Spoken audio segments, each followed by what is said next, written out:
സമാധാനത്തോടെ ഒന്നുറങ്ങാൻ കഴിയുന്നവനേക്കാൾ ഭാഗ്യവാൻ ഉലകിൽ മറ്റാരുമില്ല. പക്ഷേ നിർഭാഗ്യവശാൽ പലർക്കും അത് സാധിക്കുന്നില്ല. സമാധാനത്തോടെ ഒരു ദിവസം കൃത്യമായി ഉറങ്ങാൻ കഴിഞ്ഞാൽ നിങ്ങളുടെ ജീവിതം ധന്യമായി എന്ന് തന്നെ പറയാം.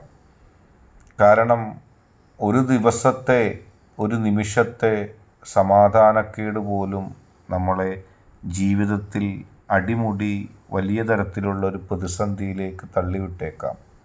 എല്ലാ പ്രതികൂല സാഹചര്യവും തരണം ചെയ്യാൻ, എല്ലാ പ്രതിസന്ധിയും തരണം ചെയ്യാൻ, ജീവിതം പോസിറ്റീവായിട്ട് മുന്നോട്ട് പോകാൻ എല്ലാം സമാധാനം കൂടിയേ തീരൂ. നാം ജീവിക്കുന്നതും നാം ആഗ്രഹിക്കുന്നതും ഒക്കെ ആ സമാധാനമാണ്. സമാധാനക്കേടിൽ കുഴഞ്ഞു മറിഞ്ഞ് ജീവിതം ഭീകരമായ ഒരു ദുരന്തമാകാൻ നാം ആരും ആഗ്രഹിക്കുന്നില്ല. നമ്മുടെ പ്രാർത്ഥനകളും സമാധാനത്തോടെ ജീവിക്കാൻ വേണ്ടി മാത്രമാണ്.